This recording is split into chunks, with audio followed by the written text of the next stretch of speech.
Daf Yomi Tractate Bava, page 88, A at the top of the page with the words Di'if Chasa Mikaspa Aval Petsia Delo, etc. By which he lowered her monetary value, diminishing the amount of money that her father will receive for her betrothal. But with regard to a wound, by which he did not lower her monetary value, Rabbi Elazar did not even raise a dilemma. Rabbi Yossi Bar Chanina said Rabbi Yochanan is discussing a case where someone wounded her on her face, and he thereby lowered her monetary value, as this affects the amount of money that her father will receive for her betrothal. They're working next door, so please excuse the noise. I apologize for the noise.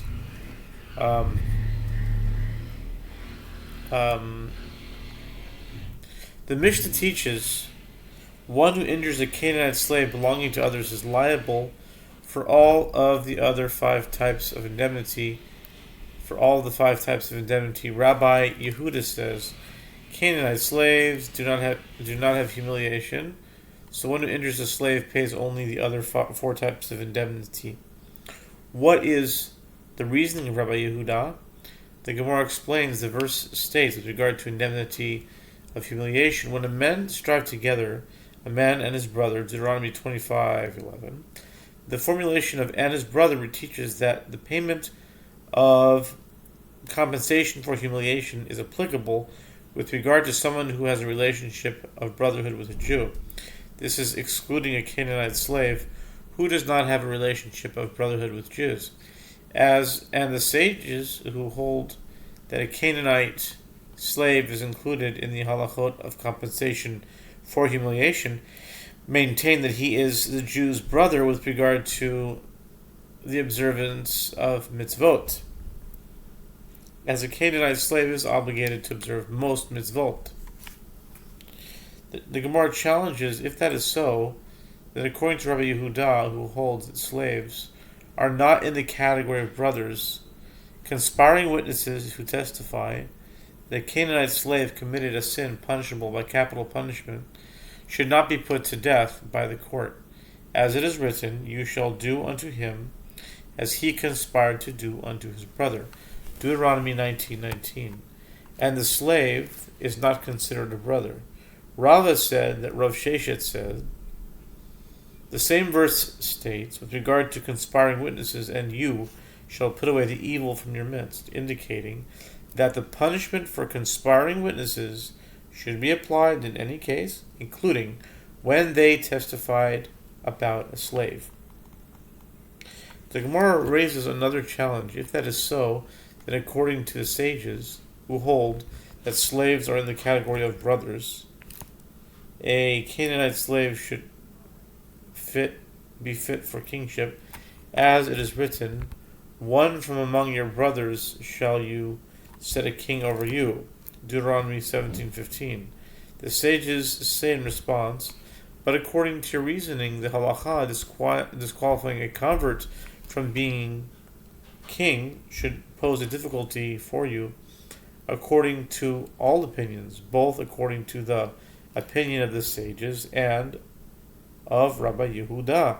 Why is a convert not fit to be a king, as he is certainly in the category of brother? The Gemara answers, rather the verse states, one from among your brothers shall you set a king over you, which indicates that the king must be from the choicest among your brothers, which disqualifies both converts and slaves.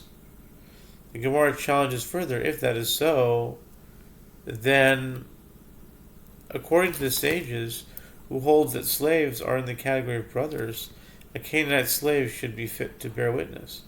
As it is written, and behold, the witness is a false witness, and has testified falsely against his brother. Deuteronomy 19:18. If a slave is considered a brother, why is he not eligible to testify in court? Ula said, you cannot say that a slave is fit to bear witness. because the halakha concerning the testimony of a slave is derived by an a fortiori inference from the halakha concerning the testimony of a woman, just as a woman who is fit to enter into the congregation. In other words, to marry a Jew of fit lineage is nevertheless disqualified from bearing witness. So too, with regard to a slave who is not fit to enter the congregation, is it not logical that he is disqualified from bearing witness? The Gemara counters this derivation. What is notable about a woman? She is notable in that she is not fit to undergo the mitzvah of circumcision. Would you say that from the fact that a woman is disqualified from bearing witness, one can derive that the same is true for a slave who is fit to undergo circumcision? The Gemara responds, the halakha of a minor shall prove that one's fitness to undergo circumcision is not germane to one's qualification to bear witness, as a minor is included in the mitzvah to undergo circumcision, and yet he is disqualified from bearing witness. This is countered. What is notable about a minor? He is notable in that he is not obligated in the performance of mitzvot.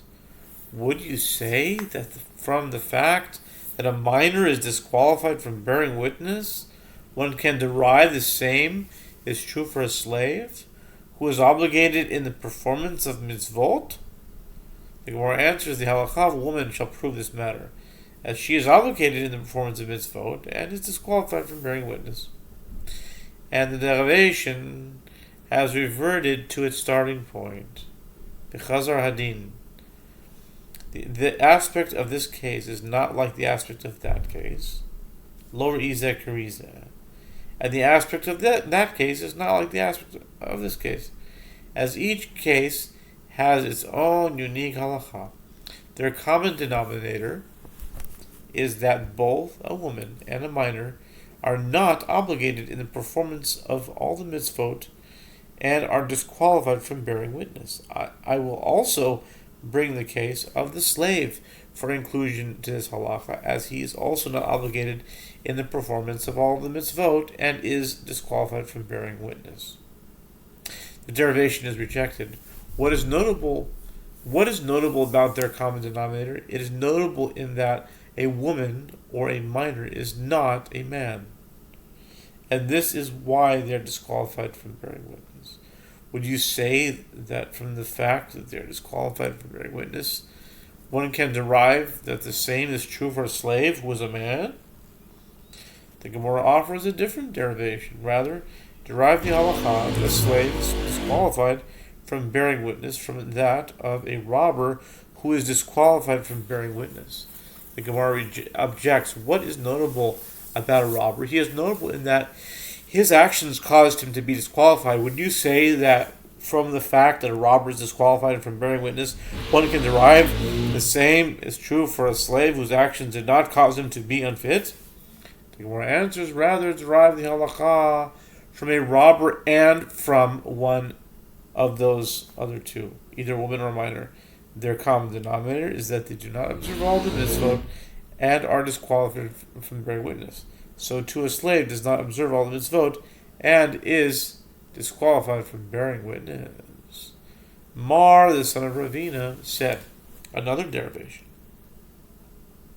The verse states, fathers shall not be put to death for children, Deuteronomy 24:16, meaning that people shall not be put to death based on the testimony of fathers who do not have a common lineage with their children. Let's read that again. People shall not be put to death based on the testimony of fathers who do not have common lineage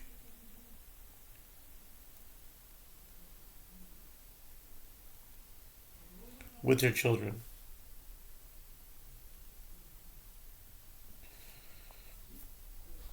This is referring to Canaanite slaves whose children are not considered to be related to them. For if it enters your mind to interpret the verse according to the straightforward meaning, it says, as we say, fathers shall not be put to death for children, meaning by the testimony of their children, let the merciful and right fathers shall not be put to death for their children.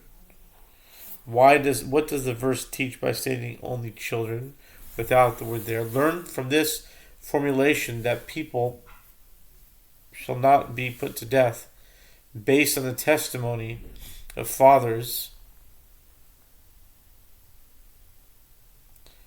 who do not have common lineage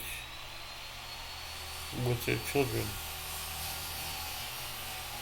The Gemara challenges, if that is so, when the end of the verse states, nor shall children be put to death with fathers, Deuteronomy 24:16, does this also mean that people shall not be put to death based on the testimony of children who did not have common lineage with their fathers?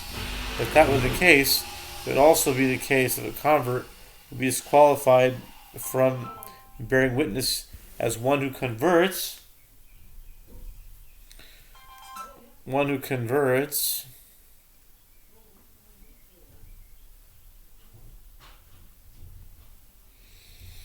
Well, what are we holding on? Let's see what time, how much we have here.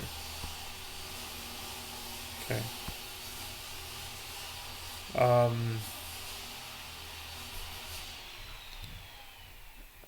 Nor shall the Gemara, if that is so, when the end of the verse states, nor shall children be put to death for fathers, Deuteronomy 24:16, does this also mean that people shall not be put to death based on the testimony of the children who do not have common lineage with their fathers? But if that were the case, it would also be the case that a convert would be disqualified from bearing witness as one who converts no longer shares common lineage with his parents. I think we'll do part B in the next thing.